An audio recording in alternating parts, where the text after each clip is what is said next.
የትከሻ ህመም በጣም የተለመደና የብዙ ሰዎችን የዕለት ተዕለት እንቅስቃሴ የሚያደናቅፍ የጤና ችግር ነው። የትከሻ ህመም ለብዙዎቻችን እንቅልፍ የሚነሳ ችግር ነው። በዚህ ቪዲዮ የትከሻ ህመም መንስኤዎችን፣ በቤት ውስጥ የሚደረጉ መፍትሄዎችን እና የህክምና ባለሙያ መቼ ማማከር እንዳለብን በዝርዝር እንመለከታለን። ጤናውን ለመጠበቅ ቪዲዮውን እስከመጨረሻው ይመልከቱ።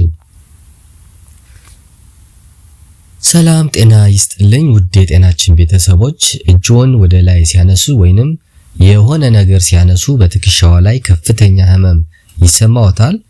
ትከሻችን በሰውነታችን ውስጥ በጣም ተንቀሳቃሽ የሆነው የመገጣጠሚያ ክፍል በመሆኑ ለተለያዩ ጉዳቶች የተጋለጠ ነው።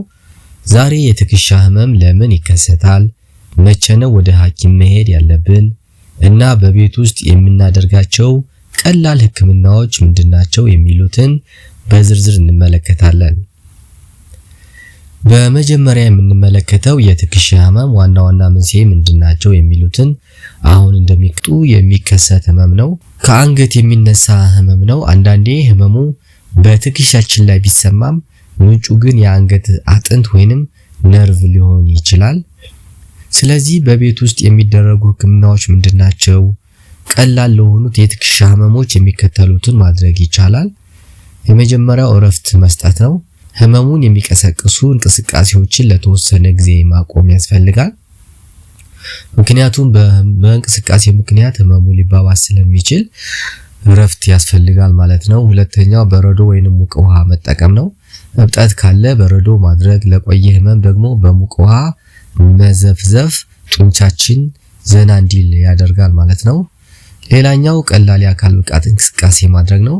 ትከሻችን ቀስ እያሉ ማሽከርከርና ጡንቻዎችን መለጠጥ ወይም ስትሬቺንግ ማድረግ በጣም ጥሩ መፍትሄ ይሆናል። ሌላኛው የህክምና እርዳታ መቼ ያስፈልገናል የሚለውን ስንመለከት የሚከተሉት ምልክቶች ካሉ በአስቸኳይ ሐኪም ማነጋገር ያስፈልጋል። ትከሻው ከፍተኛ እብጠትና ሙቀት ካለ ይሄ አንዱ ለትከሻ ህመም የሚዳርግ ነው ማለት ነው። ሁለተኛው ጡንቻችን ማጠንከር ያስፈልጋል።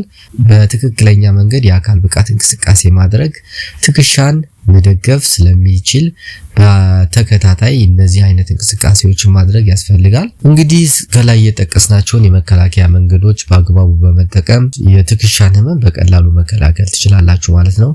ለዛሬ ይዘንላችሁ የመጣ ነው ይሄንን ይመስል ነበረ። በቀጣይ ቪዲዮ ተመሳሳይ የሆኑ መረጃዎችን የምናቀርብ ይሆናል። ወይም ደግሞ በዚህ ጉዳይ ላይ ቪዲዮ ስራልን ካላችሁ የምሰራላችሁ ይሆናል። ኮሜንት ላይ ሐሳብ አስተያየት ካላችሁ አስቀምጡ፣ ለእያንዳንዳችሁ የምመልስ ይሆናል። እስከዛው ድረስ ሰላም ቆዩ፣ ቸር ሰንብቱ።